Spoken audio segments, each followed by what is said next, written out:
ಎಲ್ರಿಗೂ ನಮಸ್ಕಾರ.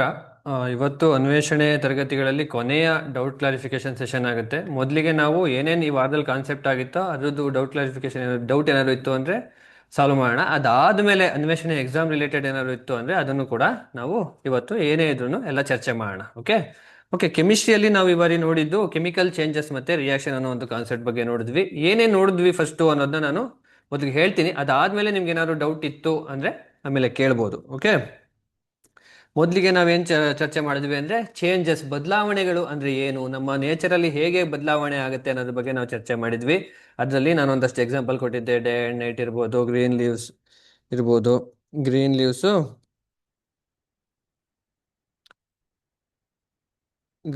Yellow leaves ಆಗೋದ್ರ ಬಗ್ಗೆ ಆಗೋದನ್ನು ಕೂಡ ನಾನು ಆ ಚೇಂಜಸ್ಗೆ ಎಕ್ಸಾಂಪಲ್ ಹೇಳಿದ್ದೆ. ಮಿಲ್ಕ್ ಕರ್ಡ್ ಆಗೋದಿರ್ಬೋದು, ಹೀಗೆ ಬೇರೆ ಬೇರೆ ಎಕ್ಸಾಂಪಲ್ಗಳನ್ನ ಬಗ್ಗೆ ನಾವು ಚರ್ಚೆ ಮಾಡಿದ್ವಿ. ಅದಾದಮೇಲೆ ಅದರಲ್ಲಿ ಎರಡು ಚೇಂಜಸ್ಸಲ್ಲಿ ಎರಡು ವಿಧಾನನ ತಿಳ್ಕೊಂಡಿದ್ವಿ. ಅದರಲ್ಲಿ ಮೇಯ್ನಾಗಿ ಒಂದು ಫಿಸಿಕಲ್ ಚೇಂಜ್, ಇನ್ನೊಂದು ಕೆಮಿಕಲ್ ಚೇಂಜ್, ಭೌತ ಬದಲಾವಣೆ ಮತ್ತು ರಾಸಾಯನಿಕ ಬದಲಾವಣೆ ಅನ್ನೋದನ್ನ ತಿಳ್ಕೊಂಡಿದ್ವಿ. ಅದಾದಮೇಲೆ ಭೌತ ಬದಲಾವಣೆ ಅಥವಾ ಫಿಸಿಕಲ್ ಚೇಂಜ್ ಅಂದರೆ ಏನು ಅನ್ನೋದ್ರ ಬಗ್ಗೆ ನಾವು ಚರ್ಚೆ ಮಾಡಿದ್ವಿ. ಅದಾದಮೇಲೆ ಅದಕ್ಕೆ ಒಂದಷ್ಟು ಎಕ್ಸಾಂಪಲ್ ನೋಡಿದ್ವಿ. ದೆನ್ ಕೆಮಿಕಲ್ ಚೇಂಜ್ ಬಗ್ಗೆ ನೋಡಿದ್ವಿ. ಅದಾದಮೇಲೆ ಕೆಮಿಕಲ್ ಚೇಂಜಸ್ಗೆ ಒಂದಷ್ಟು ಎಕ್ಸಾಂಪಲ್ ನೋಡಿದ್ವಿ. Then difference between physical change and chemical change, ನಿಮಗೆ ಹೋಮ್ವರ್ಕ್ ಕೊಟ್ಟಿದ್ದೆ, ನೋಡೋಣ ಯಾರ್ಯಾರು ಮಾಡಿರ್ತೀರಿ ಅಂತ. ದೆನ್ ಅದಾದಮೇಲೆ ಎಲಿಮೆಂಟ್, ಸಿಂಬಲ್ ಮತ್ತು ಅದು ಫಾರ್ಮುಲಾಗಳಂದರೆ ಏನು, ಸಿಂಬಲ್ ಅಂದರೆ ಏನು, ಸಿಂಬಲ್ಗಳನ್ನ ಹೇಗೆ ಕೊಟ್ಟಿದ್ದಾರೆ ಅನ್ನೋದ್ರ ಬಗ್ಗೆ ನಾವು ಚರ್ಚೆ ಮಾಡಿದ್ವಿ. ಅದಾದಮೇಲೆ ಕೆಮಿಕಲ್ ರಿಯಾಕ್ಷನ್ಸ್ ಬಗ್ಗೆ ನಾವು ಚರ್ಚೆ ಮಾಡಿದ್ವಿ. ಅಂದರೆ ರಿಯಾಕ್ಟೆಂಟ್ಸ್ ಮತ್ತು ಪ್ರಾಡಕ್ಟ್ಸ್ ಬಗ್ಗೆ ಚರ್ಚೆ ಮಾಡಿದ್ವಿ. ಅದಕ್ಕೊಂದಷ್ಟು ಎಕ್ಸಾಂಪಲ್ಗಳನ್ನ ಕೂಡ ನಾವು ನೋಡಿದ್ವಿ. ದೆನ್ ಕೆಮಿಕಲ್ ಈಕ್ವೇಷನ್ ಬಗ್ಗೆನೂ ಚರ್ಚೆ ಮಾಡಿದ್ವಿ. ಕೆಮಿಕಲ್ ಈಕ್ವೇಷನ್ಸಲ್ಲಿ ಒಂದಷ್ಟು ಎಕ್ಸಾಂಪಲ್ ಕೊಟ್ಟು ಅದರದ್ದು ಡೆಫಿನೇಷನ್ನ ಕೂಡ ನಾವು ಅರ್ಥ ಮಾಡ್ಕೊಂಡಿದ್ವಿ ಅಲ್ವಾ. ದೆನ್ ಕೆಲವೊಂದು ಈಕ್ವೇಷನ್ಸ್ ಮತ್ತೆ ಅದ್ರಲ್ಲಿ ಬರ್ತಕ್ಕಂಥ ಸಿಂಬಲ್, ಈಗ ಆರೋ ಮಾರ್ಕ್ ಮೇಲೆ ಹೋದ್ರೆ ಏನು ಹೇಳ್ತೀವಿ, ಕೆಳಗಡೆ ಬಂದ್ರೆ ಏನು ಹೇಳ್ತೀವಿ, ಅದಾದ್ಮೇಲೆ ಎಸ್ ಅಂತ ಬರ್ದಿರ್ತಾರೆ, ಜಿ ಅಂತ ಬರ್ದಿರ್ತಾರೆ ರಿಯಾಕ್ಷನ್ ಹತ್ರ, ಏನಕ್ಕೆ ಇವೆಲ್ಲನೂ ಬರ್ದಿರ್ತಾರೆ ಅನ್ನೋದ್ರ ಬಗ್ಗೆ ನಾವು ಆರೋ ಮಾರ್ಕ್ ಏನ ಇಂಡಿಕೇಟ್ ಮಾಡುತ್ತೆ, ಅದಾದ ನಂತರ ಪ್ಲಸ್ ಅಂತ ಬರೆದ್ರೆ ಏನು, ಇವೆಲ್ಲವನ್ನು ನಾವು ಚರ್ಚೆ ಮಾಡಿದ್ವಿ ಅಲ್ವಾ. ದೆನ್ ಈಕ್ವೇಷನ್ ಬ್ಯಾಲೆನ್ಸ್ ಹೇಗೆ ಮಾಡೋದು ಅನ್ನೋದ್ರ ಬಗ್ಗೆ ಕೂಡ ನಾವು ಚರ್ಚೆ ಮಾಡಿದ್ವಿ. ಒಂದಷ್ಟು ಎಕ್ಸಾಂಪಲ್ನ ಕೂಡ ಕೊಟ್ಟಿದ್ದೆ ನಾನು. ಎಕ್ಸಾಂಪಲ್ ಕೊಟ್ಟು ಒಂದಷ್ಟು ಹೋಮ್ವರ್ಕ್ ಪ್ರಾಬ್ಲಮ್ ಕೊಟ್ಟಿದ್ದೆ, ನೋಡೋಣ ಯಾರ್ಯಾರು ಹೋಮ್ವರ್ಕ್ ಮಾಡಿರ್ತೀರಿ ಅಂತ. ಈ ಕಾನ್ಸೆಪ್ಟಲ್ಲಿ ಏನಾದರೂ ನಿಮಗೆ ಡೌಟ್ ಇತ್ತು ಅಂದರೆ ನೀವು ಹ್ಯಾಂಡ್ ರೈಸ್ ಮಾಡಿ ಕೇಳ್ಬೋದು ಅಥವಾ ಚಾಟ್ ಬಾಕ್ಸಲ್ಲಿ ಹಾಕ್ಬೋದು. ಇಷ್ಟರಲ್ಲಿ ಏನಾದ್ರು ಡೌಟ್ ಇದೆಯಾ? ಏನಾದ್ರು ಡೌಟ್ ಇತ್ತು ಅಂದರೆ ಹ್ಯಾಂಡ್ ರೈಸ್ ಮಾಡಿ.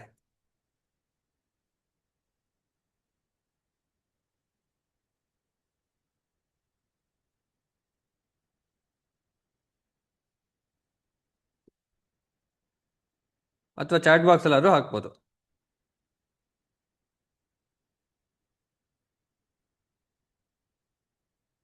ನಾನು ಹೇಳೋದು ಕೇಳಿಸ್ತಾ ಇದೆಯಾ?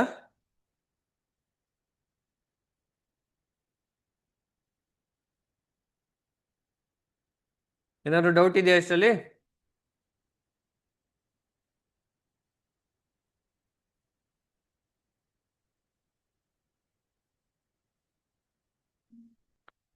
ನಾನು ಸರ್ಕಾರಿ ಶಾಲೆಯಲ್ಲಿ ಕಲಿಯುತ್ತಿದ್ದೇನೆ, ಆದರೆ ನಾನು ಇವಾಗ ಮತ್ತೊಂದು ಶಾಲೆ ಕಲಿಯುತ್ತೇನೆ.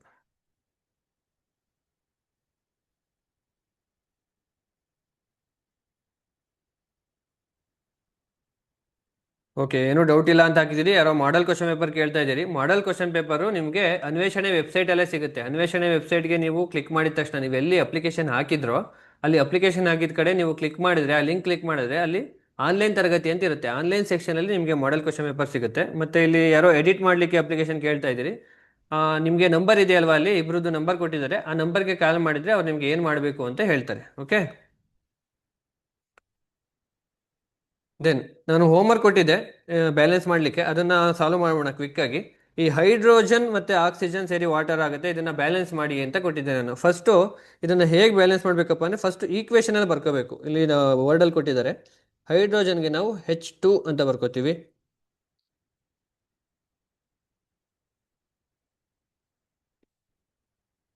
H2 ಅಂತ ಬರ್ಕೋತೀವಿ. ಆಕ್ಸಿಜನ್ಗೆ O2, it gives rise to H2O. ಇಲ್ಲಿ H2 ಇದೆ, ಇಲ್ಲೂ H2 ಇದೆ. ಹೈಡ್ರೋಜನ್ 2 ಐಟಮ್ಸ್ ಇದೆ, ಇಲ್ಲೂ ಕೂಡ 2 ಐಟಮ್ಸ್ ಇದೆ. ಬಟ್ ಆಕ್ಸಿಜನ್ 2 ಐಟಮ್ಸ್ ಇದೆ ಎಲ್ಲಿ, ರಿಯಾಕ್ಟೆಂಟ್ ಸೈಡಲ್ಲಿ. ಬಟ್ ಪ್ರಾಡಕ್ಟಿಗೆ ಬಂದ ತಕ್ಷಣ ಆಕ್ಸಿಜನ್ 1 ಆಯಿತು. ಹಾಗಾಗಿ ನಾವಿಲ್ಲಿ 2 ಮಾಲಿಕ್ಯೂಲ್ಸ್ ಅಂತ ಬರ್ಕೊಬಿಡೋಣ. ಈಗ ಬ್ಯಾಲೆನ್ಸ್ ಆಯ್ತಾ? ಹೈಡ್ರೋಜನ್ ಟು ಆಕ್ಸಿಜನ್ ಟು, ಈ ಕಡೆ ಆಕ್ಸಿಜನ್ ಟು ಹೈಡ್ರೋಜನ್ 4 ಆಯಿತು. ಪ್ರಾಡಕ್ಟ್ ಸೈಡಲ್ಲಿ ಹೈಡ್ರೋಜನ್ 4 ಆಯಿತು. ಈಗ ನಾವು ಹೈಡ್ರೋಜನ್ಗೂ ಕೂಡ 2 ಮಾಲಿಕ್ಯೂಲ್ಸ್ ಅಂತ ನಾವು ಈ ಕಡೆ ಬರ್ಕೊಂಡ್ಬಿಟ್ರೆ ಬ್ಯಾಲೆನ್ಸ್ ಆಗೋಗುತ್ತೆ. ಬ್ಯಾಲೆನ್ಸ್ ಆಗಿದೆ ಅಲ್ವಾ? ಇದೇ ಉತ್ತರ ಬಂದಿದೆಯಾ?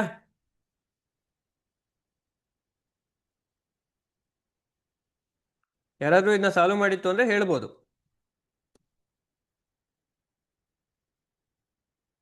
Okay, next one carbon. ಕಾರ್ಬನ್ಗೆ ನಾವು ಸಿ ಅಂತ ತಗೋತೀವಿ.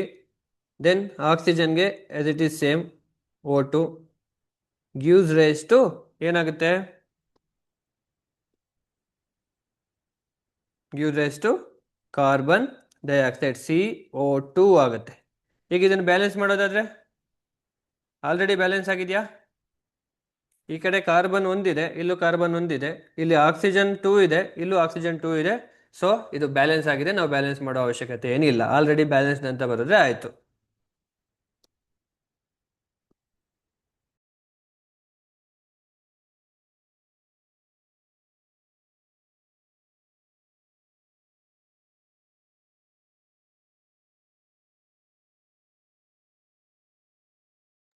ಓಕೆ, ನೆಕ್ಸ್ಟ್ ಒನ್ ಯಾವುದಿದೆ?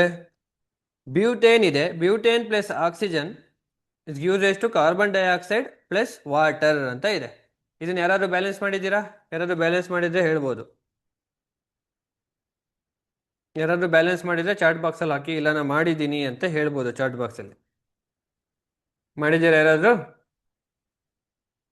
ಇಲ್ಲಿ C4 ಇದೆ, ಈ ಕಡೆ ಸಿ ಒಂದೇ ಇದೆ, ಇಲ್ಲಿ H10 ಇದೆ, ಆ ಪ್ರಾಡಕ್ಟ್ ಸೈಡಲ್ಲಿ H2 ಇದೆ. ಇದನ್ನು ಹೇಗೆ ಬ್ಯಾಲೆನ್ಸ್ ಮಾಡ್ಬೋದು? ಮಾಡಿದ್ದೀರಾ ಯಾರಾದರೂ? ನಾನು ಉತ್ತರ ಬರೆದು ಬಿಡ್ತೀನಿ, ಏನು ಇದಕ್ಕೆ ಉತ್ತರ ಅಂತ. ಆ C4H10 ಇದೆ ಅಲ್ವಾ, ಇಲ್ಲಿ ಬ್ಯೂಟೇನ್ 2 ಬ್ಯೂಟೇನ್ಸ್ ಆಗುತ್ತೆ. ದೆನ್ ಆಕ್ಸಿಜನ್ 13 ಆಕ್ಸಿಜನ್ ಆಗುತ್ತೆ. ದೆನ್ ಕಾರ್ಬನ್ ಡೈಆಕ್ಸೈಡಲ್ಲಿ ಎಷ್ಟಾಗುತ್ತೆ ಯಾರಾದರೂ ಹೇಳ್ತೀರಾ? 8 CO2 ದೆನ್ 10 H2O. ಇದೇ ಉತ್ತರ ಯಾರಿಗಾರು ಬಂದಿತ್ತು ಅಂದರೆ ನೀವು ಚಾಟ್ ಬಾಕ್ಸಲ್ಲಿ ಹಾಕ್ಬೋದು. ಯಾರಿಗಾರು ಬಂದಿದೆಯಾ ಇದೇ ಸೇಮ್ ಉತ್ತರ?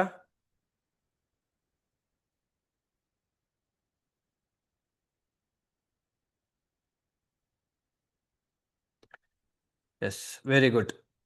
ಇನ್ನು ನೆಕ್ಸ್ಟ್ ಒನ್ ಇದೆ H2SO4 plus FeSO4 is gives rise to Fe2SO4 thrice plus H2O ಅಂತ ಒಂದು ಪ್ರಶ್ನೆ ಇದೆ. ಇದು ಯಾರಾದರೂ ಮಾಡಿದ್ದೀರಾ? ಇದು ಯಾರಾದರೂ ಮಾಡಿದ್ದೀರಾ? ಯಾರು ಮಾಡಿದ್ದೀರಿ? ಮಾಡಿಲ್ಲ. ಓಕೆ, ಇದನ್ನು ಮಾಡಲಿಕ್ಕೆ ಆಗೋದಿಲ್ಲ. ಇಲ್ಲಿ ಪ್ರಶ್ನೆ ತಪ್ಪಾಗಿತ್ತು. ಇಲ್ಲಿ +O2 ಇದ್ರೆ ಮಾತ್ರ ಇದು ರಿಯಾಕ್ಷನ್ ಕಂಪ್ಲೀಟ್ ಆಗೋದು. ಇವಾಗ ಆಗುತ್ತೆ, ಇವಾಗ ಬೇಕಿದ್ರೆ ಮಾಡ್ಬೋದು ನಾವು. ಇದು ಬ್ಯಾಲೆನ್ಸ್ಡ್ ಆದರೆ ಎಷ್ಟು ಬರುತ್ತಪ್ಪ ಅಂತ ಹೇಳೋದಾದ್ರೆ 2H2SO4 then 4Fe2SO4 then oxygen remains same. ಇದಾದ್ಮೇಲೆ 2Fe2SO4 ಟ್ರೈಸ್ ಬರುತ್ತೆ. ಇದಾದ್ಮೇಲೆ 2H2O ಬರುತ್ತೆ. ಇವಾಗ ಬ್ಯಾಲೆನ್ಸ್ ಆಗಿದೆಯಾ ನೋಡಿ. 4 ಹೈಡ್ರೋಜನ್ ಇದೆ, ಈ ಕಡೆನೂ 4 ಹೈಡ್ರೋಜನ್ ಇದೆ. ದೆನ್ ಈ ಕಡೆ SO4 2 ಇದೆ, ಇಲ್ಲೂ SO4 2 3 6 ಇದೆ, ಇಲ್ಲೂ ಕೂಡ 6 ಆಯಿತು. ದೆನ್ Fe2 ಇಲ್ಲೂ 4 ಇದೆ, ಐರನ್ನು ಇಲ್ಲೂ 4 ಇದೆ. ಎಷ್ಟು ಬ್ಯಾಲೆನ್ಸ್ ಆಗಿದೆ ಅಲ್ವಾ? ಈ ರೀತಿ ಬೇರೆ ಬೇರೆ ರಿಯಾಕ್ಷನ್ಗಳನ್ನ ನೀವು ತಗೊಂಡು ಬ್ಯಾಲೆನ್ಸ್ ಮಾಡಿ ಟ್ರೈ ಮಾಡಬೇಕು. ಓಕೆನಾ? ಇದರಲ್ಲಿ ಇನ್ನೇನಾದ್ರು ಡೌಟ್ ಇದೆಯಾ? ಇದರಲ್ಲಿ ಏನೋ ಡೌಟ್ ಇಲ್ಲ ಅಂದರೆ ಮುಂದೆ ಹೋಗೋಣ. ಏನಾದ್ರು ಡೌಟ್ ಇದೆಯಾ? ಏನೋ ಡೌಟ್ ಇಲ್ಲ ಅಂದರೆ ಚಾಟ್ ಬಾಕ್ಸಲ್ಲಿ ಇಲ್ಲ ಅಂತ ಹಾಕಿ, ನಾನು ಮುಂದೆ ಹೋಗ್ತೀನಿ.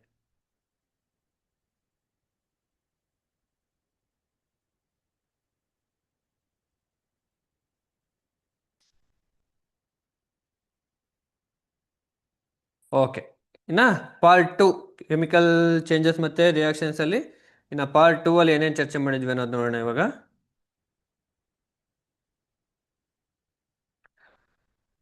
ಓಕೆ, ಇದರಲ್ಲಿ ಟೈಪ್ಸ್ ಆಫ್ ಕೆಮಿಕಲ್ ರಿಯಾಕ್ಷನ್ ನಾನು ಮೊದಲಿಗೆ ಒಂದಷ್ಟು ಎಕ್ಸಾಂಪಲ್ ಕೊಟ್ಬಿಟ್ಟು ಎಲ್ಲವೂ ಒಂದೇ ರೀತಿಯ ಟೈಪ್ಸಾ ಅಂತ ನಾನು ಕೇಳಿದ್ದೆ. ಇದಾದ ನಂತರ ಕಂಬಷನ್ ರಿಯಾಕ್ಷನ್ ಬಗ್ಗೆ ಚರ್ಚೆ ಮಾಡಿದ್ವಿ. ಕಂಬಷನ್ ರಿಯಾಕ್ಷನ್ ಅಂದ್ರೆ ಏನು, ಹಾಗೆ ಅದರದ್ದು ಜನರಲ್ ಫಾರ್ಮ್ ಹೇಗಿರುತ್ತೆ, ಮತ್ತೆ ಅದಕ್ಕೊಂದಷ್ಟು ಎಕ್ಸಾಂಪಲ್ಗಳು.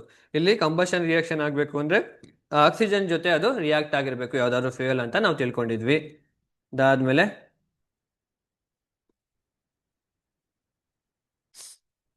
ಅದಾದ ನಂತರ ನೆಕ್ಸ್ಟ್ ಕಾಂಬಿನೇಷನ್ ರಿಯಾಕ್ಷನ್ ಬಗ್ಗೆ ತಿಳ್ಕೊಂಡಿದ್ವಿ ಅಲ್ವಾ.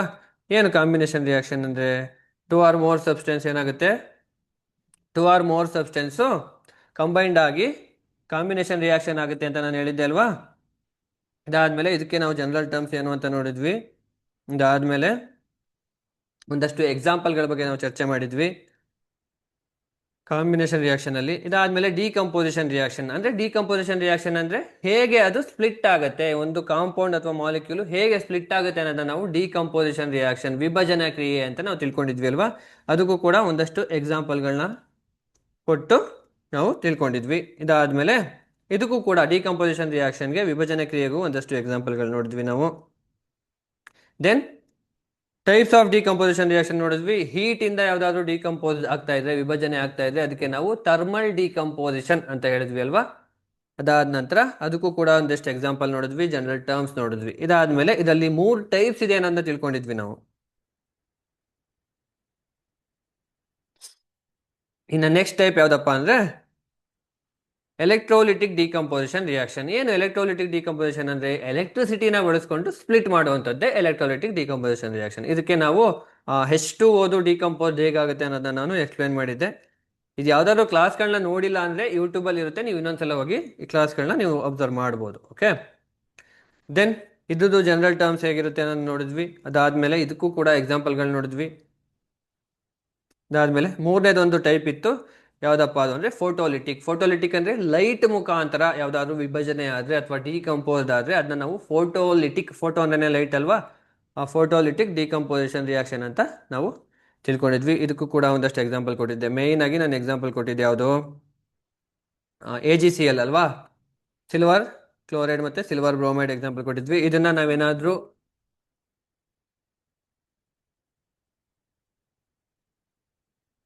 ಬಿಸಿಲಲ್ಲಿ ಏನಾದ್ರು ಇಟ್ರೆ ಏನಾಗುತ್ತೆ ಅಂತ ಹೇಳಿದ್ವಿ. ಬಿಸಿಲಲ್ಲಿ ಇಟ್ಟಾಗ ಬರೀ ಅದು Ag ಸಪ್ರೇಟ್ ಅಲ್ಲೇ ಉಳ್ಕೊಂಡು ಕ್ಲೋರಿನ್ ಮತ್ತೆ ಬ್ರೋಮಿನ್ ಎಲ್ಲವೂ ಕೂಡ ಏನಾಗುತ್ತೆ, ಎವಾಲ್ವ್ ಆಗುತ್ತೆ ಅನ್ನೋದು ನಾವು ತಿಳ್ಕೊಂಡಿದ್ವಿ ಅಲ್ವಾ. ಓಕೆ, ನೆಕ್ಸ್ಟ್ ಡಿಸ್ಪ್ಲೇಸ್ಮೆಂಟ್ ರಿಯಾಕ್ಷನ್ ಬಗ್ಗೆ ನೋಡಿದ್ವಿ. ಡಿಸ್ಪ್ಲೇಸ್ಮೆಂಟ್ ರಿಯಾಕ್ಷನ್ ಅಲ್ಲಿ ಮೇಯ್ನ್ ಆಗಿ ನಾವು ತಿಳ್ಕೊಂಡಿದ್ದು ರಿಯಾಕ್ಟಿವಿಟಿ ಸೀರೀಸ್ ಬಗ್ಗೆ ತಿಳ್ಕೊಂಡಿದ್ವಿ ಅಲ್ವಾ. ರಿಯಾಕ್ಟಿವಿಟಿ ಸೀರೀಸ್ ಬೇಸ್ಡ್ ಮೇಲೆ ನಾವು ಏನ್ ಮಾಡ್ಬೋದು, ಈ ಡಿಸ್ಪ್ಲೇಸ್ಮೆಂಟ್ ರಿಯಾಕ್ಷನ್ ನ ಕಂಡುಹಿಡಿಬಹುದು, ಮತ್ತೆ ಡಿಸ್ಪ್ಲೇಸ್ ಆಗುತ್ತೋ ಆಗಲ್ವೋ ಅನ್ನೋದನ್ನ ತಿಳ್ಕೊಂಡಿದ್ವಿ. ಇಲ್ಲಿ ರಿಯಾಕ್ಟಿವಿಟಿ ಸೀರೀಸ್ನ ಕೂಡ ನಾನು ಎಕ್ಸ್ಪ್ಲೈನ್ ಮಾಡಿದ್ದೆ ನಿಮಗೆ, ಯಾವುದು ಹೈ ರಿಯಾಕ್ಟಿವ್, ಯಾವುದು ಕಡಿಮೆ ರಿಯಾಕ್ಟಿವ್ ಆಗಿರುತ್ತೆ ಅನ್ನೋದನ್ನ ಅಲ್ವಾ, ಲೆಸ್ ರಿಯಾಕ್ಟಿವ್ ಆಗಿರುತ್ತೆ ಅಂತ. ದೆನ್ ಅದಾದ್ಮೇಲೆ ಡಬಲ್ ಡಿಸ್ಪ್ಲೇಸ್ಮೆಂಟ್ ರಿಯಾಕ್ಷನ್. ಈ ಡಬಲ್ ಡಿಸ್ಪ್ಲೇಸ್ಮೆಂಟ್ ರಿಯಾಕ್ಷನ್ ಅಂದ್ರೆ ಎರಡು ರೀತಿ, ಇಲ್ಲಿ ಅಯಾನ್ಸ್ಗಳು ಎಕ್ಸ್ಚೇಂಜ್ ಆಗುತ್ತೆ, ಎರಡು ಕಾಂಪೌಂಡಿನ ಅಯಾನ್ಸ್ಗಳು ಎಕ್ಸ್ಚೇಂಜ್ ಆಗುತ್ತೆ, ಇದ್ರ ಬಗ್ಗೆ ನಾವು ತಿಳ್ಕೊಂಡ್ವಿ. ಇದಾದ್ಮೇಲೆ ಇದಕ್ಕೊಂದಷ್ಟು ಎಕ್ಸಾಂಪಲ್ಗಳು ನೋಡಿದ್ವಿ. ಇದಾದ್ಮೇಲೆ ಎಕ್ಸೋಥರ್ಮಿಕ್ ರಿಯಾಕ್ಷನ್ ಮತ್ತೆ ಎಂಡೋಥರ್ಮಿಕ್ ರಿಯಾಕ್ಷನ್ ಬಗ್ಗೆ ನಾವು ತಿಳ್ಕೊಂಡಿದ್ವಿ. ಎಕ್ಸೋಥರ್ಮಿಕ್ ಅಂದ್ರೆ ಬಹಿರುಷ್ಣಕ, ಎಂಡೋಥರ್ಮಿಕ್ ಅಂದ್ರೆ ಅಂತರುಷ್ಣಕ ಕ್ರಿಯೆ ಅಂತ. ಓಕೆ, ಇದಕ್ಕೂ ಕೂಡ ಒಂದಷ್ಟು ಎಕ್ಸಾಂಪಲ್ ನೋಡಿದ್ವಿ. ಯಾವ ರಿಯಾಕ್ಷನ್ ಅಲ್ಲಿ ಎನರ್ಜಿಯನ್ನ ಉಪಯೋಗಿಸ್ಕೊತಾ ಇರ್ತದೋ, ಎನರ್ಜಿಯನ್ನ ಬಳಸ್ಕೊಂಡು ಏನಾದ್ರು ರಿಯಾಕ್ಷನ್ ಆಗ್ತಾ ಇದ್ರೆ ಅದು ಎಂಡೋಥರ್ಮಿಕ್ ಅಂತೀವಿ. ಬಟ್ ಇಲ್ಲಿ ಎಕ್ಸೋಥರ್ಮಿಕಲ್ ಏನಾಗುತ್ತಪ್ಪ ಅಂದ್ರೆ, ರಿಯಾಕ್ಷನ್ ಆಗಿ ಯಾವುದೋ ಪ್ರಾಡಕ್ಟ್ ಬರುವಾಗ ಅಲ್ಲಿ ಹೀಟ್ ಅಥವಾ ಬೇರೆ ಎನರ್ಜಿ ಏನಾಗ್ತಾ ಇರುತ್ತೆ, ರಿಲೀಸ್ ಆಗ್ತಾ ಇರುತ್ತೆ, ಹೀಟ್ ಅಥವಾ ಲೈಟ್. ಓಕೆ, ಇದು ಎಕ್ಸೋಥರ್ಮಿಕ್ ಆಯ್ತು. ಇನ್ನು ನೆಕ್ಸ್ಟ್ ಎಂಡೋಥರ್ಮಿಕ್. ಎಂಡೋಥರ್ಮಿಕ್ ಅಲ್ಲಿ ಉಲ್ಟಾ, ಎನರ್ಜಿಯನ್ನ ಬಳಸ್ಕೊಂಡು ಏನಾಗ್ತಾ ಇರುತ್ತೆ, ಎನರ್ಜಿಯನ್ನ ಬಳಸ್ಕೊಂಡು ಆ ರಿಯಾಕ್ಷನ್ ಆಗ್ತಾ ಇರುತ್ತೆ. ಫಾರ್ ಎಕ್ಸಾಂಪಲ್ ಫೋಟೋಸಿಂಥಸಿಸ್ ನಾನು ಹೇಳಿದ್ದೆ. ಈ ಫೋಟೋಸಿಂಥಸಿಸ್ ರಿಯಾಕ್ಷನ್ ನ ಬರೆದು ಇದು ಎಂಡೋಥರ್ಮಿಕ್ ರಿಯಾಕ್ಷನ್ ಆಗುತ್ತಾ ಅಂತ ನಾನು ಕೇಳಿದ್ದೆ ನಿಮ್ಗೆ. ಆಗುತ್ತಾ? ಯಾರಾದ್ರು ಟ್ರೈ ಮಾಡಿದ್ರಾ? ಯಾರಾದ್ರು ಟ್ರೈ ಮಾಡಿದ್ರಾ? ಯಾರಾದ್ರು ಟ್ರೈ ಮಾಡಿದ್ರೆ ಹಾಕಿ ಚಾಟ್ ಬಾಕ್ಸ್ ಅಲ್ಲಿ.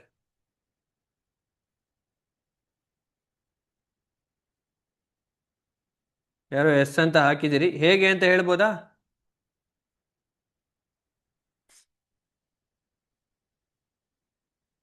ಜೈದ್ ಪಟೇಲ್, ಹೇಗಾಗುತ್ತೆ ಇದು ಎಂಡೋಥರ್ಮಿಕ್ ರಿಯಾಕ್ಷನ್?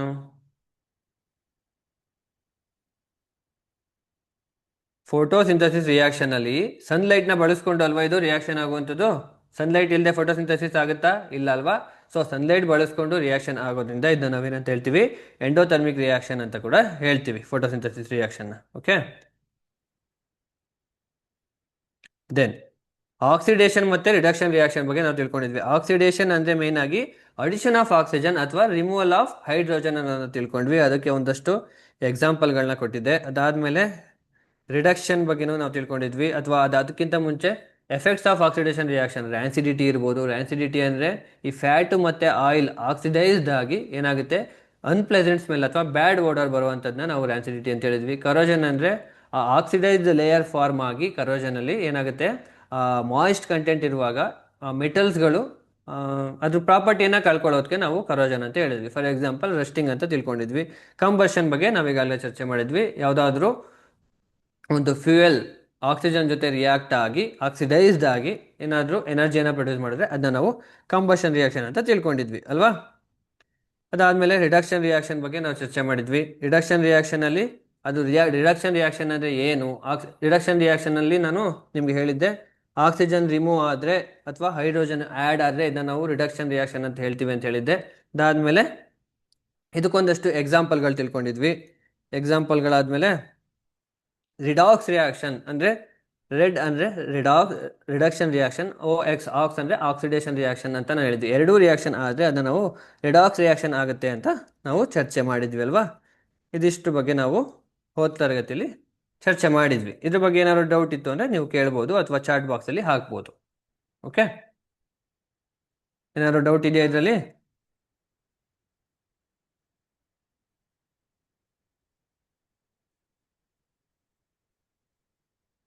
ಹಾಂ, ಯಾರೋ ಕೇಳಿದ್ದೀರಿ ಡಿಫ್ರೆನ್ಸ್ ಬಿಟ್ವೀನ್, ನಿಮಿಷ.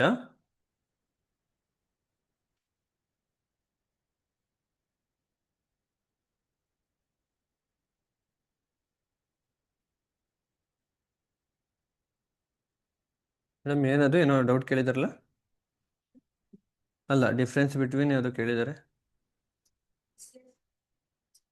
ಹಾಂ, ಓಕೆ. ಡಿಫ್ರೆನ್ಸ್ ಬಿಟ್ವೀನ್ ಡಿಸ್ಪ್ಲೇಸ್ಮೆಂಟ್ ಮತ್ತು ಡಬಲ್ ಡಿಸ್ಪ್ಲೇಸ್ಮೆಂಟ್ ಅಂತ ಕೇಳಿದಿರಿ, ಅದನ್ನು ಹೇಳ್ತೀನಿ.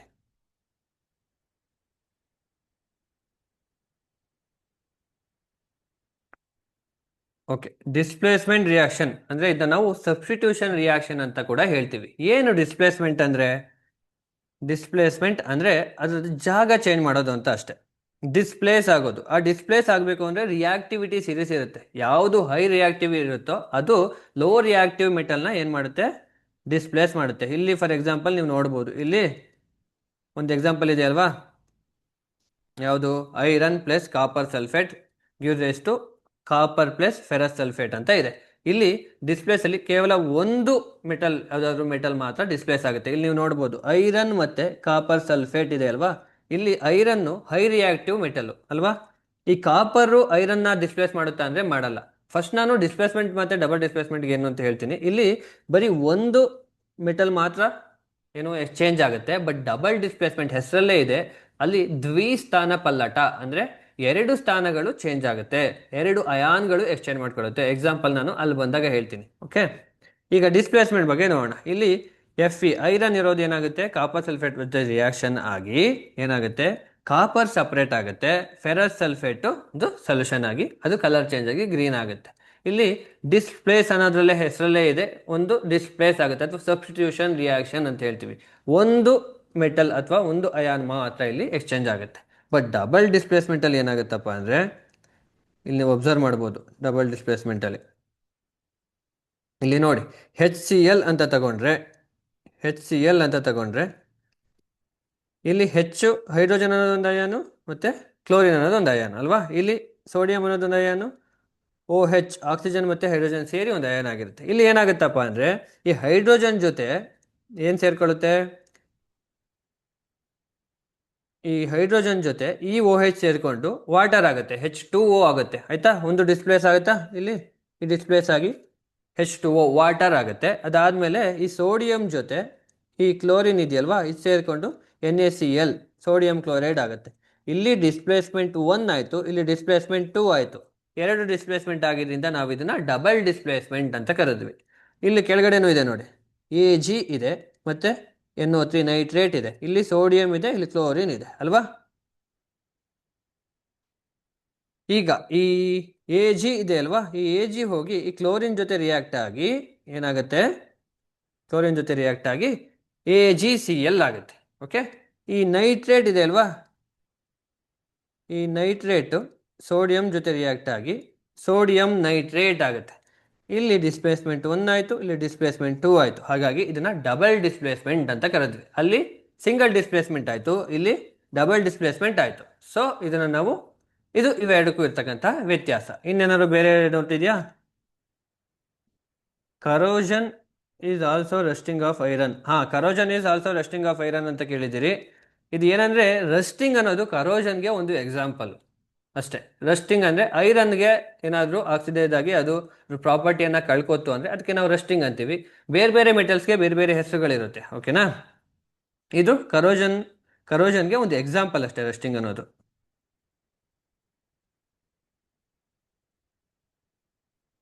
ನಾನು ಕನ್ನಡ ಮೀಡಿಯಂ ಏನು ಮಾಡಬೇಕು ಅಂತ ಕೇಳಿದ್ದೀರಿ. ಇಲ್ಲಿ ಹೆಚ್ಚಿನದಾಗಿ ಇಂಗ್ಲೀಷ್ ಏನಾದರೂ ಬಳಸಿದ್ರೆ ನಿಮಗೆ ಸಿಲೆಬಸ್ ಗೊತ್ತಿರುತ್ತೆ ಅಲ್ವಾ, ಸಿಲೆಬಸ್ನ ಇಟ್ಕೊಂಡು ನೀವು ಓದ್ಬೋದು ಕನ್ನಡದಲ್ಲೇ. ಹಾಗೆ ಮ್ಯಾಥ್ಸ್ ಮತ್ತು ಫಿಸಿಕ್ಸಲ್ಲಿ ಪ್ರಾಬ್ಲಮ್ಸ್ ಇರೋದ್ರಿಂದ ಅದು ಇಂಗ್ಲೀಷಲ್ಲಿ ಹೇಳಿದ್ರು ಅದೇ ಪ್ರಾಬ್ಲಮ್ಸ್ ಇರುತ್ತೆ, ನೀವು ಕ್ಲಾಸಸ್ನ ನೋಡೇ ತಿಳ್ಕೊಬೋದು. ಓಕೆ, ಬೇರೆ ಏನಾದ್ರು ಡೌಟ್ ಇದೆಯಾ? ಜೀವನ್ ನಾಯಕ್ ಹೇಳಿರೋದು ಕರೆಕ್ಟ್ ಇದೆ, ಬಟ್ ಸ್ವಲ್ಪ ಚೇಂಜ್. ಅದು ಕರೋಷನ್ಗೆ ಎಕ್ಸಾಂಪಲು ರಸ್ಟಿಂಗು ಎರಡು ಒಂದೇ ಅಲ್ಲ. Difference between combustion and combination reaction ಅಂತ ಕೇಳಿದ್ದೀರಿ. ಹಾಂ, ಕಾಂಬಿನೇಷನ್ ರಿಯಾಕ್ಷನ್ ಅಂದರೆ ಯಾವುದಾದ್ರೂ ಎರಡು ಎಲಿಮೆಂಟ್ ಅಥವಾ ಎರಡು ಮಾಲಿಕ್ಯೂಲ್ ಸೇರಿ, ಒಂದು ನಿಮಿಷ ಇಲ್ಲೇ ಹೇಳ್ಬಿಡ್ತೀನಿ.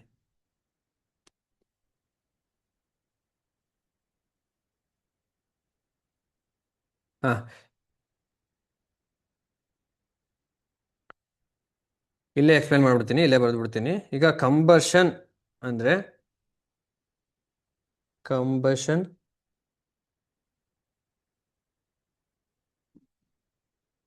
And combination. ಕಂಬಷನ್ ಅಂದರೆ ಏನಂದರೆ ಯಾವುದಾದ್ರೂ ಒಂದು ಫ್ಯೂಯಲ್, ಫಾರ್ ಎಕ್ಸಾಂಪಲ್ ನಾವು ಯಾವುದನ್ನು ತಗೊಳ್ಳೋದಾ, ಕಾರ್ಬನ್ ಮತ್ತು O2ನೇ ತಗೊಳ್ಳೋಣ. ಇಲ್ಲಿ ಕಾರ್ಬನ್ ಏನಾಗ್ತಾ ಇದೆ, ಆಕ್ಸಿಜನ್ ಜೊತೆ ರಿಯಾಕ್ಟ್ ಆಗಿ ಕಾರ್ಬನ್ ಡೈಆಕ್ಸೈಡ್ ಆಗ್ತಾ ಇದೆ ಅಲ್ವಾ, ಆಗ್ತಾ ಇದೆಯಾ?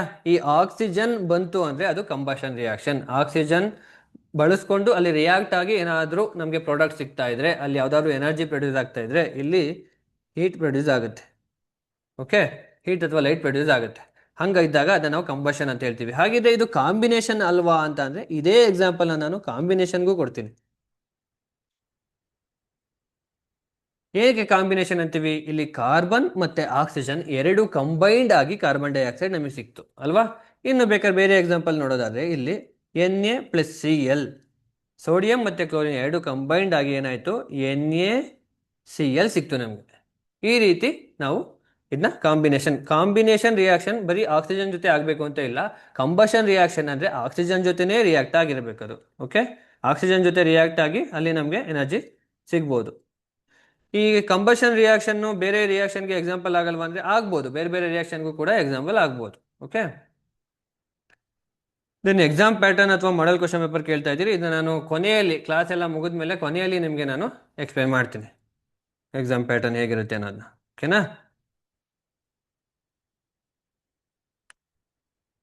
ಓಕೆ, ಇದು ಎಲ್ಲ ಅರ್ಥ ಆಗಿತ್ತು ಅಂದರೆ ನಾವು ಒಂದು ಸ್ವಲ್ಪ ಇದು ಡೈಜೆಷನ್, ನಿನ್ನೆ ಒಂದು ಕ್ಲಾಸು ಅಪ್ಲೋಡ್ ಆಗಿತ್ತು ಹ್ಯೂಮನ್ ಅನಾಟಮಿ ಬಗ್ಗೆ. ಆ ಹ್ಯೂಮನ್ ಅನಾಟಮಿಯಲ್ಲಿ ಏನಾದರೂ ಡೌಟ್ ಇದ್ದರೆ ಅದ್ರ ಬಗ್ಗೆ ಸ್ವಲ್ಪ ಚರ್ಚೆ ಮಾಡೋಣ, ಆಯಿತಾ? ಇದೆಲ್ಲ ಡೌಟ್ ಇದೆಯಾ? ಏನಾದರೂ ಡೌಟ್ ಇಲ್ಲ ಅಂದರೆ ನಾವು ಹ್ಯೂಮನ್ ಅನಾಟಮಿಗೆ ಹೋಗೋಣ.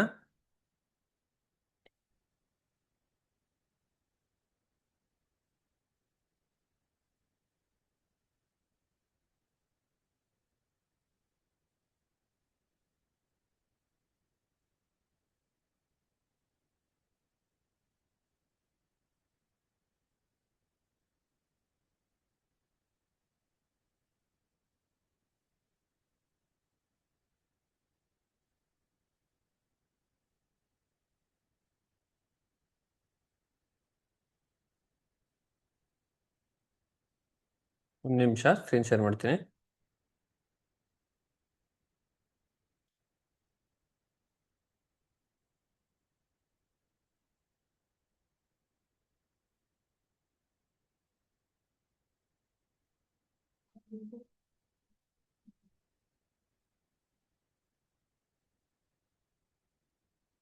ರೆಸ್ಯೂಮ್ ಆಗ್ತಿಲ್ವಲ್ಲ, ಯಾರೋ ಡಿಕಂಪೋಸಿಷನ್ ರಿಯಾಕ್ಷನ್ ಬಗ್ಗೆ ಕೇಳ್ತಾ ಇದ್ದೀರಂತೆ. ಡಿಕಂಪೋಸಿಷನ್ ಅಂದ್ರೆ ಕಾಂಬಿನೇಷನ್ಗೆ ಅಪೋಸಿಟ್ ಅಂತ.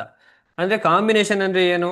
ಈಗ ಕಾರ್ಬನ್ ಮತ್ತೆ ಆಕ್ಸಿಜನ್ ಎರಡು ಸೇರಿ ಏನಾಯ್ತು, ಕಂಬೈಂಡ್ ಆಯ್ತಲ್ವಾ. ಡಿಕಂಪೋಸಿಷನ್ ಅಂದ್ರೆ ಅವೆರಡು ಬೇರೆ ಆಗುವಂಥದ್ದು. ಈಗ ಫಾರ್ ಎಕ್ಸಾಂಪಲ್ H2O ವಾಟರ್ ಅಂತ ಹೇಳ್ತೀವಲ್ವಾ, ಆ ಹೈಡ್ರೋಜನ್ ಮಾಲಿಕ್ಯೂಲ್ಸ್ ಬೇರೆ, ಆಕ್ಸಿಜನ್ ಮಾಲಿಕ್ಯೂಲ್ ಬೇರೆ ಸಪರೇಟ್ ಮಾಡುವಂಥದ್ದು ಡಿಕಂಪೋಸಿಷನ್ ರಿಯಾಕ್ಷನ್. ಆಯ್ತಾ?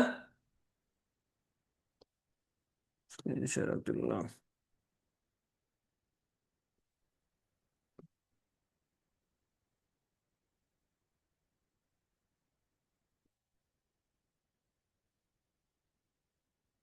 ಬೇರೆ ಏನೇನು ಡೌಟ್ ಕೇಳ್ತಿದ್ದಾರೆ?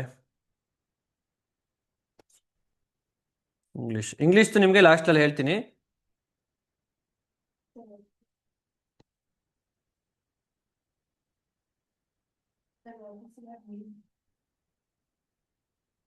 ಓಕೆ, ಇವಾಗ ಬಯಾಲಜಿಯಲ್ಲಿ ನಾವು ನೋಡೋಣ. ಬಯಾಲಜಿಯಲ್ಲಿ ಏನಾದ್ರು ಡೌಟ್ ಇದೆ ನಿಮಗೆ?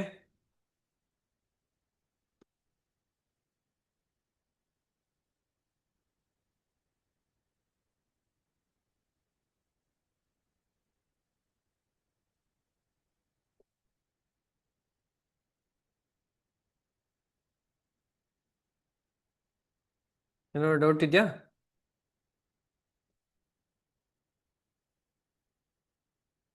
ನಮ್ಮ ಸ್ಕ್ರೀನ್ ಶೇರ್ ಆಗ್ತಿದ್ಯಾ?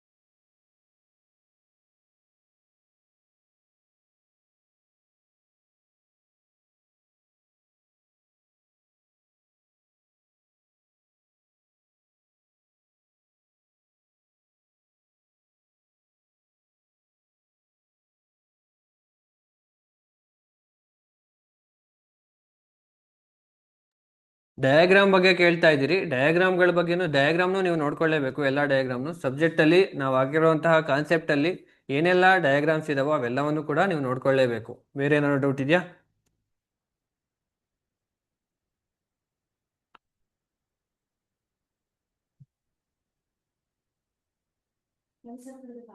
ಹ್ಮ್ ಹ್ಮ್ ಬೇಡ. ಹೌದು.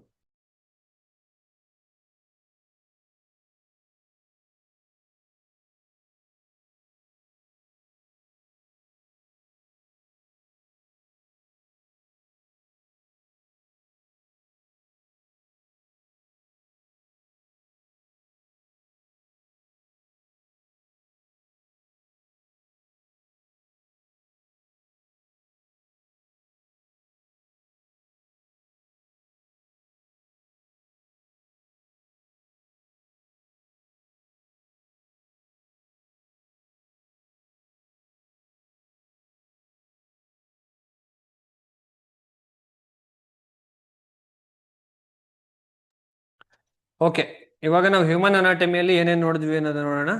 ಫಸ್ಟು ಏನೇನು ಡೌಟ್ ಕೇಳಿದಿರಿ? ಎಕ್ಸಾಮ್ ಪ್ಯಾಟರ್ನ್, ಇದ್ರ ಬಗ್ಗೆ ಎಲ್ಲ ನಾವು ಮುಂದೆ ಚರ್ಚೆ ಮಾಡೋಣ. ಎಕ್ಸಾಮ್ ಪ್ಯಾಟರ್ನ್ ಏನೇನಿದೆ ಅನ್ನೋದ್ರ ಬಗ್ಗೆ ನಾವು ಲಾಸ್ಟಲ್ಲಿ ಚರ್ಚೆ ಮಾಡೋಣ. ಈಗ ಹ್ಯೂಮನ್ ಅನಾಟಮಿಯಲ್ಲಿ ಏನಾದ್ರು ಡೌಟ್ ಇತ್ತು ಅಂದರೆ ನಾವು ನೋಡೋಣ. ಮೊದಲಿಗೆ ನಾವು ಹ್ಯೂಮನ್ ಅನಾಟಮಿ ಅಂದ್ರೆ ಏನು ಅನ್ನೋದನ್ನ ತಿಳ್ಕೊಂಡಿದ್ವಿ. ಅದ್ರದ್ದು ಡೆಫಿನೇಷನ್ ನೋಡಿದ್ವಿ. ಅದಾದಮೇಲೆ ಆರ್ಗನ್ಸ್ ಇರ್ಬೋದು, ಆರ್ಗನ್ಸ್ ಹೇಗಿರ್ತವೆ, ಈ ಸ್ಟ್ರಕ್ಚರ್ಗಳ ಬಗ್ಗೆ ತಿಳ್ಕೊಂಡಿದ್ವಿ. ಬೇರೆ ಬೇರೆ ಆರ್ಗನ್ಸ್ ಸುಮ್ಮನೆ ಎಕ್ಸಾಂಪಲ್ ಕೊಟ್ಟು ನಾನು ಹೇಳಿದ್ದೆ, ಈ ಥರ ಆರ್ಗನ್ಸ್ ಅಂತ ಹೇಳ್ತೀವಿ ಅನ್ನೋದನ್ನ. ಅದಾದಮೇಲೆ ಆರ್ಗನ್ ಸಿಸ್ಟಮ್ ಬಗ್ಗೆ ತಿಳ್ಕೊಂಡಿದ್ವಿ. ತುಂಬ ಆರ್ಗನ್ ಸಿಸ್ಟಮ್ ಇದಾವೆ, 11+ ಆರ್ಗನ್ ಸಿಸ್ಟಮ್ ಇದಾವೆ ಅಂತ ನಾನು ಹೇಳಿದ್ದೆ. ಅದಾದಮೇಲೆ ನ್ಯೂಟ್ರಿಷನ್ ಅಂದ್ರೆ ಏನು ಅನ್ನೋದನ್ನ ತಿಳ್ಕೊಂಡಿದ್ವಿ. ನ್ಯೂಟ್ರಿಷನಲ್ಲಿ ಯಾವ್ಯಾವುದು ಟೈಪ್ಸ್ ಇದೆ ನ್ಯೂಟ್ರಿಷನಲ್ಲಿ ಏನನ್ನ ತಿಳ್ಕೊಂಡ್ವಿ. ಅದರಿಂದ ಏನು ಇಂಪಾರ್ಟೆನ್ಸ್ ಅನ್ನೋದನ್ನ ತಿಳ್ಕೊಂಡ್ವಿ ನ್ಯೂಟ್ರಿಷನಿಂದ. ಅದಾದಮೇಲೆ ಆಟೋಟ್ರೋಪಿಕ್ ಮತ್ತು ಹೆಟ್ರೋಟ್ರೋಪಿಕ್ ನ್ಯೂಟ್ರಿಷನ್ ಅಂತ ಎರಡು ಟೈಪ್ ಇರುತ್ತೆ ಅನ್ನೋದು ಗೊತ್ತಾಯಿತು ನಮಗೆ. ಆಟೋಟ್ರೋಪಿಕ್ ನ್ಯೂಟ್ರಿಷನ್ ಬಗ್ಗೆ ನಾವು ಫಸ್ಟ್ ಚರ್ಚೆ ಮಾಡಿದ್ವಿ. ಅದಾದಮೇಲೆ ಮೇಯ್ನಾಗಿ ಫೋಟೋಸಿಂಥಸಿಸ್ ಇಕ್ವೇಷನ್ಸ್ ಬಗ್ಗೆ ನಾವು ಚರ್ಚೆ ಮಾಡಿದ್ವಿ. ಫೋಟೋಸಿಂಥಸಿಸ್ ಆದಾಗ ನಮಗೆ ಗ್ಲೂಕೋಸ್ ಸಿಗುತ್ತೆ ಮತ್ತು ಆಕ್ಸಿಜನ್ ಸಿಗುತ್ತೆ ಅನ್ನೋದನ್ನ ನಾನು ಹೇಳಿದ್ದೆ ನಿಮಗೆ. ಅದಾದಮೇಲೆ ಇಲ್ಲೂ ನಾವು ಚರ್ಚೆ ಮಾಡಿದ್ವಿ, ಇದು ಯಾವ ರಿಯಾಕ್ಷನ್ ಆಗುತ್ತೆ ಫೋಟೋಸಿಂಥಸಿಸ್ ರಿಯಾಕ್ಷನ್ ಅನ್ನೋದು ಅಂತ ನಾನು ಹೇಳಿದ್ದೆ ಅಲ್ವಾ. ಅದಾದಮೇಲೆ ಹೆಟಿರೋಟ್ರೋಪಿಕ್ ನ್ಯೂಟ್ರಿಷನ್ ಬಗ್ಗೆ ನಾವು ಚರ್ಚೆ ಮಾಡಿದ್ವಿ. ಅದರಲ್ಲಿ 3 ಟೈಪ್ಸ್ ಇತ್ತು: ಹೊಲೋಝೋಯಿಕ್, ಸ್ಯಾಪ್ರೋಫೈಟಿಕ್ ಮತ್ತು ಪ್ಯಾರಾಸೈಟಿಕ್ ಅಂತ. ಅದಕ್ಕೂ ನಾವು ಒಂದಷ್ಟು ಎಕ್ಸಾಂಪಲ್ಗಳು ನೋಡಿದ್ವಿ. ಅದಾದಮೇಲೆ ಸ್ಟೇಜಸ್ ಆಫ್ ನ್ಯೂಟ್ರಿಷನ್ ಬಗ್ಗೆ ನಾವು ಚರ್ಚೆ ಮಾಡಿದ್ವಿ. ಇಂಜೆಷನ್ ಇರ್ಬೋದು, ಡೈಜೆಷನ್ ಇರ್ಬೋದು, ಅಬ್ಸಾರ್ಪ್ಷನ್, ಅಸಿಮಿಲೇಷನ್ ಮತ್ತು ಎಜೆಷನ್. ನಾವು ಏನೇನು ಹೇಳ್ತೀವಿ, ಇಂಜೆಷನ್ ಅಂದರೆ ಏನು, ಅದಾದಮೇಲೆ ಡೈಜೆಷನ್ ಅಂದರೆ ಏನು ಅನ್ನೋದ್ರ ಬಗ್ಗೆ ಚರ್ಚೆ ಮಾಡಿದ್ವಿ. ಇದು ಯಾವುದಾದ್ರೂ ಕ್ಲಾಸ್ ನೋಡಿಲ್ಲ ಅಂದರೆ ಯೂಟ್ಯೂಬಲ್ಲಿ ಈ ಕ್ಲಾಸ್ ಇರುತ್ತೆ, ಅಲ್ಲಿ ಹೋಗಿ ನೀವು ಕ್ಲಾಸ್ನ ನೋಡ್ಬೋದು. ಓಕೆ. ಅದಾದಮೇಲೆ ಡೈಜೆಷನ್. ಡೈಜೆಷನ್ ಅಂದರೆ ಏನು? 2 ಥರ ಡೈಜೆಷನ್ ಆಗುತ್ತೆ ಅಂತ ಹೇಳಿದ್ವಿ. ಒಂದು ಮೆಕ್ಯಾನಿಕಲ್ ಡೈಜೆಷನ್, ಇನ್ನೊಂದು chemical digestion. Okay. Then human digestive ಸಿಸ್ಟಮಲ್ಲಿ ಯಾವುದೆಲ್ಲ ಪಾರ್ಟ್ ಬರುತ್ತೆ, ಅದರಲ್ಲಿ ಎಲಿಮೆಂಟ್ರಿ ಕೆನಾಲ್ ಅಂತ ಹೇಳ್ತೀವಿ ಅಂತ ಹೇಳಿದ್ದೆ ನಾನು. ಎಲಿಮೆಂಟ್ರಿ ಕೆನಾಲ್ ಅಂದರೆ ಮೌತಿಂದ ಏನಸ್ವರೆಗೂ ಏನೇನು ಬರುತ್ತೋ ಅದನ್ನು ನಾವು ಎಲಿಮೆಂಟ್ರಿ ಕೆನಾಲ್ ಅಂತ ಹೇಳ್ತೀವಿ. ಅದರದ್ದು ಲೆಂತ್ ಎಷ್ಟು ಅನ್ನೋದನ್ನ ತಿಳ್ಕೊಂಡಿದ್ವಿ ನಾವು. ಅದಾದಮೇಲೆ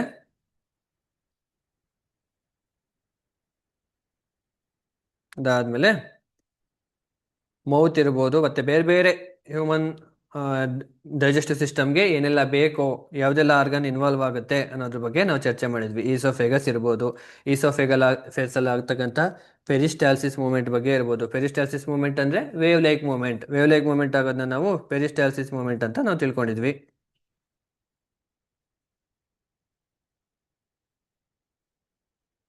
ಅದಾದಮೇಲೆ ಸ್ಟಮಕ್ ಬಗ್ಗೆ ತಿಳ್ಕೊಂಡ್ವಿ. ಸ್ಟಮಕ್ ಬಗ್ಗೆ ಆದಮೇಲೆ ನಾವು ಬೇರೆ ಸ್ಟಮಕ್ಕಲ್ಲಿ ಯಾವುದೆಲ್ಲ ಇದು ಪ್ರೊಡ್ಯೂಸ್ ಆಗುತ್ತೆ, ಪೆಪ್ಸಿನ್ ಇರ್ಬೋದು, HCl ಇರ್ಬೋದು, ಮ್ಯೂಕಸ್ ಇರ್ಬೋದು.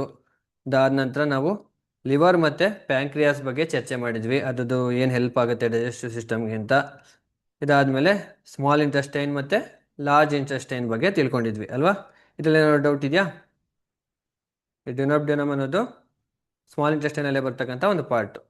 ಅದಾದಮೇಲೆ ಫೈನಲಿ ಏನೇನು ಪ್ರಾಡಕ್ಟ್ಸ್ ಬರುತ್ತೆ, ಅಬ್ಸಾರ್ಪ್ಷನ್ ಹೇಗಾಗುತ್ತೆ, ಫುಡ್ಡಲ್ಲಿ ಬರ್ತಕ್ಕಂಥ ನ್ಯೂಟ್ರಿಯೆಂಟ್ಸ್ದು ಅಬ್ಸಾರ್ಪ್ಷನ್ ಹೇಗಾಗುತ್ತೆ ಅನ್ನೋದನ್ನ ತಿಳ್ಕೊಂಡಿದ್ವಿ. ಅಲ್ಲಿ ವಿಲ್ಲೈ ಅಂತ ಬಂತಲ್ವಾ, ವಿಲ್ಲೈ ಬಗ್ಗೆನೂ ನಾವು ತಿಳ್ಕೊಂಡಿದ್ವಿ. ದೆನ್ ಲಾರ್ಜ್ ಇಂಟೆಸ್ಟೈನ್, ಇದರಲ್ಲಿ ಡೌಟ್ ಇದೆಯಾ?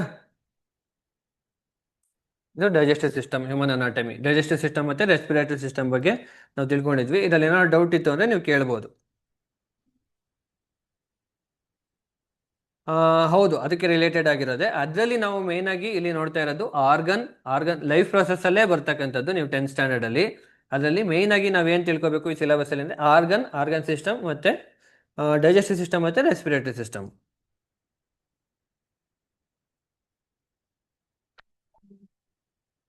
ಹಾಂ, ನೀವು ಡೌಟ್ಗಳು ನೋಡ್ತೀನಿ. ಹ್ಯೂಮನ್ ಅನಾಟಮಿ ಅಂದರೆ ಲೈಫ್ ಪ್ರೊಸೆಸ್ಸೇ.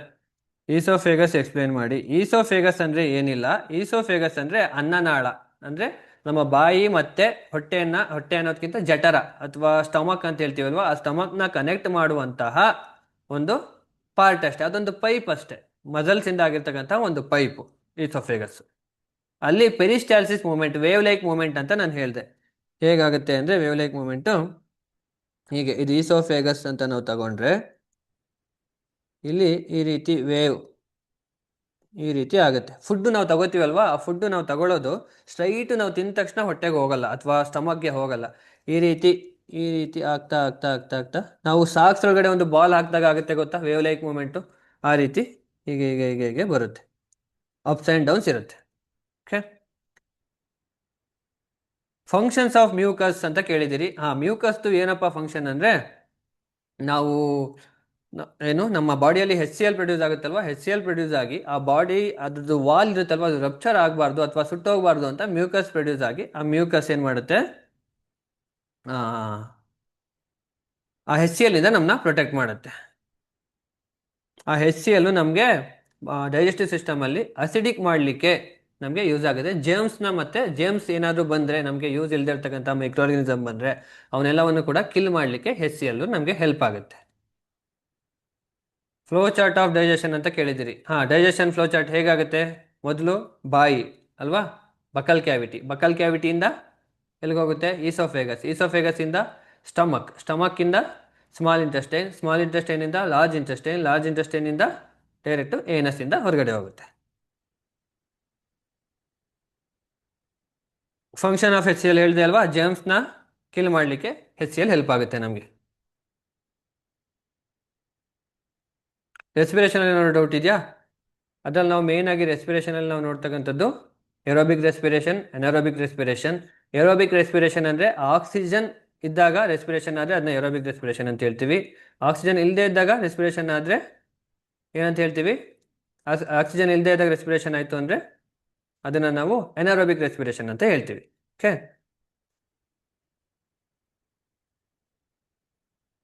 ಓಕೆ, ಒಂದ್ಸಲ ರೆಸ್ಪಿರೇಷನ್ದು ನಾವು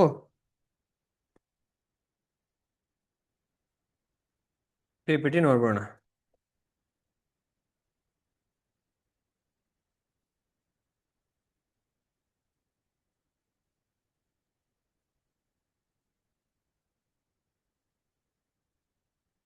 ಶೋ ಆಗ್ತಿದೆಯಾ? ಓಕೆ, ರೆಸ್ಪಿರೇಷನ್ ಅಂದರೆ it is the process of releasing energy from assimilated food molecule ಅನ್ನೋದನ್ನ ನಾವು ನೋಡಿದ್ವಿ. ಅಂದರೆ ಫುಡ್ಡು ನಾವು ತಗೋತೀವಿ ಅಲ್ವಾ, ಫುಡ್ ತಗೊಂಡಿದ್ದು ಗ್ಲೂಕೋಸ್ ರೂಪದಲ್ಲಿ ನಮಗಿರುತ್ತೆ, ಅವಾಗ ನಮಗಿನ್ನೂ ಎನರ್ಜಿ ಸಿಕ್ಕಿರಲ್ಲ. ಆ ಗ್ಲೂಕೋಸು ಏನಾಗುತ್ತೆ, ಆಕ್ಸಿಜನ್ ಜೊತೆ ರಿಯಾಕ್ಟ್ ಆಗಿ ನಮಗೆ ಎನರ್ಜಿಯನ್ನು ಕೊಡುವಂಥದ್ದು. ಏರೋಬಿಕ್ ರೆಸ್ಪಿರೇಷನ್, ಎನಾರೋಬಿಕ್ ರೆಸ್ಪಿರೇಷನ್ ಬಗ್ಗೆ ನೋಡಿದ್ವಿ. ಅಕ್ವಾಟಿಕ್ ಆರ್ಗ್ಯಾನಿಸಮ್ ಅಲ್ಲಿ ಹೇಗಾಗುತ್ತೆ ಇದನ್ನ ನೀವು ಕ್ಲಾಸ್ ಕೇಳಿಲ್ಲ ಅಂದರೆ ನಾವು ಯೂಟ್ಯೂಬ್ ಚಾನಲಲ್ಲಿ, ಅನ್ವೇಷಣೆ ಯೂಟ್ಯೂಬ್ ಚಾನಲಲ್ಲಿ ಇದ್ರ ಕ್ಲಾಸ್ ಇರುತ್ತೆ, ಈ ಕ್ಲಾಸನ್ನು ನೀವು ಕೇಳ್ಬೋದು. ಓಕೆನಾ?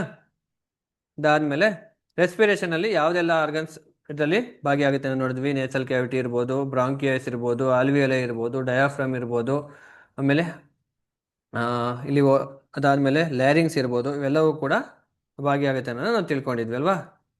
Fairings, air passage, trachea, bronchi. ಯಾರೋ ಆಲ್ವಿಯೋಲೈ ಬಗ್ಗೆ ಕೇಳಿದ್ರಿ ಅಲ್ವಾ? ಓಕೆ, ಇಲ್ಲಿದೆ ನೋಡಿ. ಆಲ್ವಿಯೋಲೈ ಏನಕ್ಕೆ ಹೆಲ್ಪ್ ಮಾಡುತ್ತೆ ಅಂತ ಯಾರಿಗಾರು ಗೊತ್ತಿದೆಯಾ? ಎಲ್ಲಿರುತ್ತೆ ಆಲ್ವಿಯೋಲೈ? ಇಲ್ಲೊಂದು ಚಿತ್ರ ಇದೆ, ಇಲ್ಲಿ ನೋಡಿ, ಕೆಪಿಲರೀಸ್ ಇದೆ ಅಲ್ವಾ? ಓಕೆ, ಇಲ್ಲಿ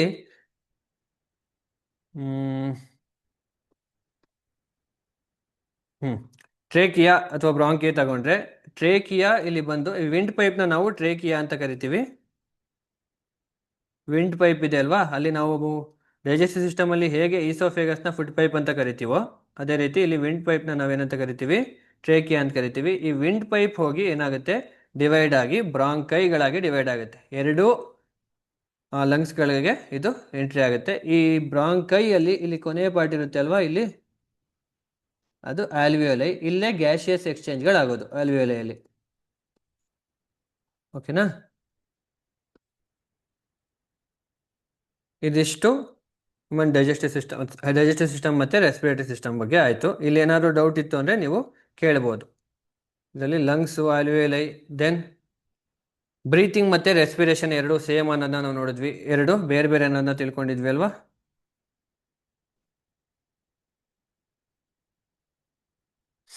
ಇನ್ನೇನಾದ್ರು ಡೌಟ್ ಇದೆಯಾ ಇದರಲ್ಲಿ?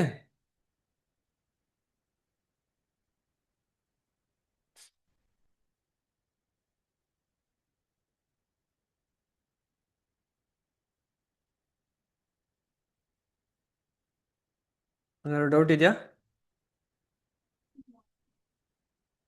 ಫೇರಿಂಗ್ಸ್ ಮತ್ತು ಲ್ಯಾರಿಂಗ್ಸ್ ಬಗ್ಗೆ ಡೌಟ್ ಇದೆಯಾ? ಓಕೆ, ಫೇರಿಂಗ್ಸ್ ಅಂದರೆ ಏನು? It act as common passage for air and food. ಒಂದು ನಿಮಿಷ, ಇಲ್ಲೇ ನೋಡಿ, ಇಲ್ಲೇ ಇದೆ ಏರ್ ಮತ್ತು ಫುಡ್. ನಾವು ಡೈಜೆಸ್ಟಿವ್ ಸಿಸ್ಟಮಲ್ಲೂ ಈ ಫೇರಿಂಗ್ಸ್ ಹೆಲ್ಪ್ ಮಾಡುತ್ತೆ ನಮಗೆ, ಮತ್ತು ಈ ರೆಸ್ಪಿರೇಟರಿ ಸಿಸ್ಟಮಲ್ಲೂ ಇದು ಹೆಲ್ಪ್ ಮಾಡುತ್ತೆ.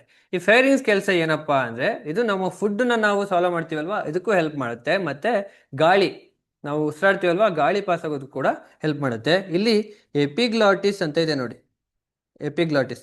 ಈ ಎಪಿಗ್ಲಾಟಿಸ್ ನಮಗೆ ಎಲ್ಲಿ ಹೆಲ್ಪ್ ಮಾಡುತ್ತಪ್ಪ ಅಂದರೆ, ನಾವು ಊಟ ಮಾಡ್ತೀವಲ್ವ, ಊಟ ಮಾಡಿದಾಗ ನಾವು ಆಹಾರವನ್ನು ತಗೊಂಡಾಗ ಅದು ನಮ್ಮ ರೆಸ್ಪಿರೇಟರಿ ಟ್ರ್ಯಾಕ್ ಒಳಗಡೆ ಹೋಗದೆ ಇರೋ ಥರ ಈ ಲ್ಯಾರಿಂಗ್ಸ್ ಇದೆ ಅಲ್ವಾ, ಈ ಲ್ಯಾರಿಂಗ್ಸ್ ಹತ್ರ ನಮಗೆ ಹೆಲ್ಪ್ ಮಾಡುತ್ತೆ. ಇದು ಫೇರಿಂಗ್ಸ್ ಬರೀ ರೆಸ್ಪಿರೇಟರಿ ಸಿಸ್ಟಮಿಗೆ ಹೆಲ್ಪ್ ಮಾಡೋದಲ್ಲ, ಎರಡಕ್ಕೂ ಹೆಲ್ಪ್ ಮಾಡುತ್ತೆ. ಈ ಲ್ಯಾರಿಂಗ್ಸ್ ಬಂದುಬಿಟ್ಟು ಇದು ನಮ್ಮ ಇದರಲ್ಲಿ ಯಾವುದು ರೆಸ್ಪಿರೇಟರಿ ಸಿಸ್ಟಮಲ್ಲೂ ಹೆಲ್ಪ್ ಮಾಡುತ್ತೆ. ಇದಿಷ್ಟು ವ್ಯತ್ಯಾಸ.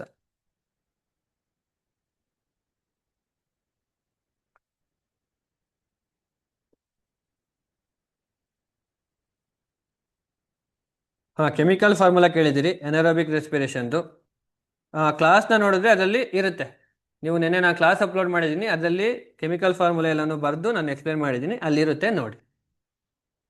ಏರೋಬಿಕ್ ರೆಸ್ಪಿರೇಷನ್ ಮತ್ತು ಎನಾರೋಬಿಕ್ ರೆಸ್ಪಿರೇಷನ್ ಮತ್ತು ಆಕ್ಸಿಜನ್ ಶಾರ್ಟೇಜ್ ಆದಾಗ ಏನಾಗುತ್ತೆ ಅದೆಲ್ಲವನ್ನು ಕೂಡ ಅಲ್ಲಿ ನಾವು ಎಕ್ಸ್ಪ್ಲೇನ್ ಮಾಡಿದ್ದೀನಿ, ಅಲ್ಲಿ ನೀವು ನೋಡ್ಬೋದು.